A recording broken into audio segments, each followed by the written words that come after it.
A very warm good evening to all the dignitaries assembled here for the book release function of Sri Justice Gopal Gauraji on the occasion of his 75th birthday celebration.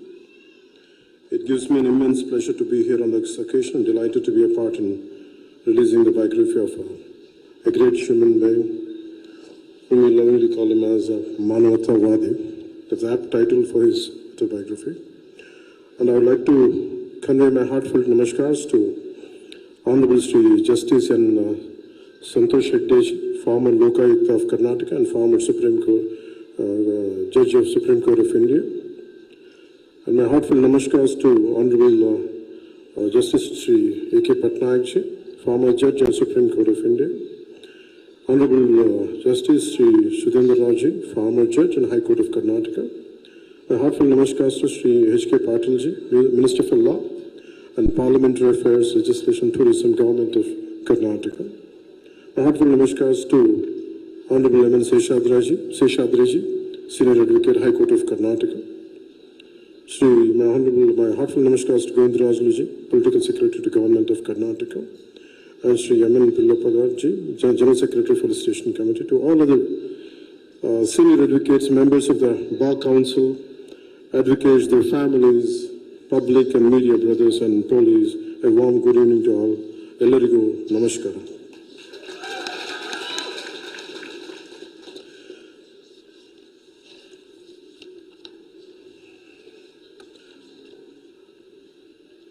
One sentence I could think of Justice Gopal Gauraji is that when justice becomes a voice, not just a verdict, that becomes Justice Gopal Gauraji. Today, I'm deeply honored to be here today, celebrating the 75th birthday of Honorable former Supreme Court Judge, Justice Sri Gopal Gauraji. I stand before you not as a Deputy Chief Minister or other names I carry.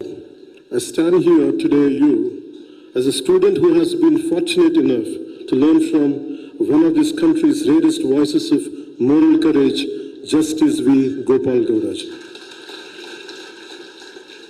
When I look at his life journey, it fills me with deep respect. Born in a small village called Pedduru in Chintamani region of Kolar district, from a humble family, he rose through sheer dedication and integrity. From being an advocate to serving as a judge of the Karnataka High Court, then as a Chief Justice of the Orissa High Court, and later as a judge of the Supreme Court of India, his life itself is an inspiration. It shows us that what honesty, hard work, and commitment to justice can achieve. Recently in July 2025, I spoke about Justice Gauraji in an interview.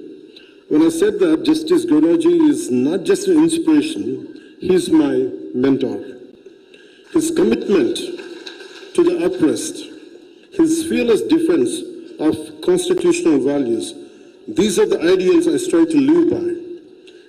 It is because beyond being a former judge of the Supreme Court, he is a man who has dedicated his life to the voice of the voiceless. Justice Gopal Gauraji has always extended his support in crucial people's movements, whether it was the Nallamala uranium issue or the Amaravati farmer struggles, or when we formed the Joint Fact-Finding Committee to understand how central funds were being utilized by the state. He participated voluntarily, sharing his knowledge and helping us present facts in the right way.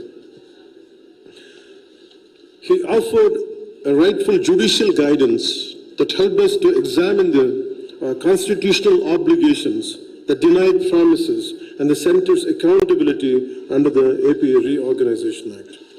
He showed us that truth is not just an emotion, it's a process, it's evidence, it's courage wrapped in facts. With his support, our fact-finding committee was not just a political tool, it became a document of justice and a mirror to the facts. What we learn, mainly from the key words from him is, governments may change, but the duty to the Constitution never changes. And that our duty is not to please governments, but to protect citizens from the misuse of power, whoever wields it.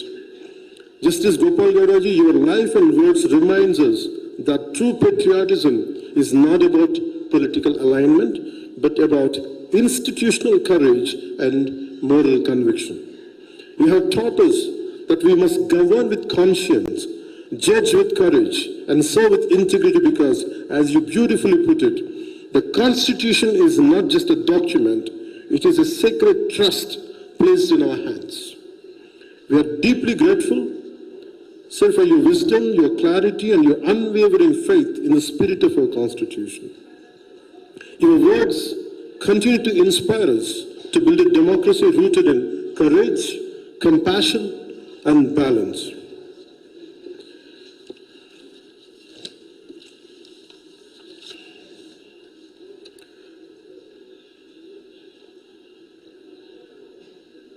Justice Gopal Gauraji has been a lighthouse in a sea of political chaos.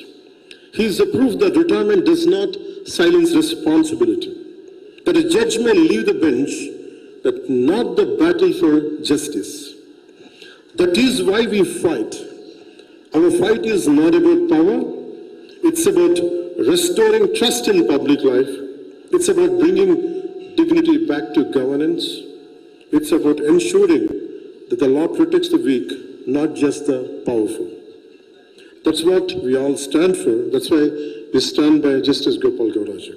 And in this journey, we are blessed to be guided not just by political instincts, but also by ethical giants like Justice V. Gopal Gauraji. Finally, I would like to sum up in a few words.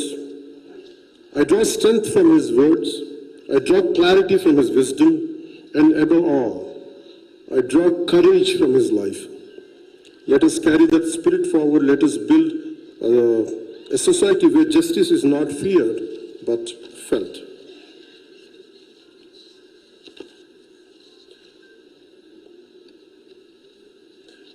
And these are the key takeaways which I have taken from his life. He has often said that legislature, the administration, the judiciary are the three organs of one living constitution.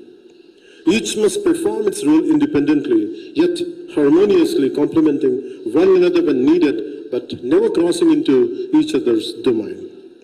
These words capture the very essence of our republic, that independence does not mean isolation and cooperation does not mean compromise. You have repeatedly reminded the judiciary, the government, and the bureaucracy that the ultimate duty of every institution is to protect the democratic spirit and uphold constitutional values. Your reflections on governance and justice are not about politics, they are about principle. The judiciary must show courage when power becomes overbearing and caution when power is balanced. On this special day, I pray to Lord Venkateshwara and Lord Manjunatha to bless Justice Gopal Gauraji with long life and good health. May his wisdom continue to guide future generations and may leaders like me always have the privilege to learn from his experience and ideals. And Jai Karnataka and Jai Hind.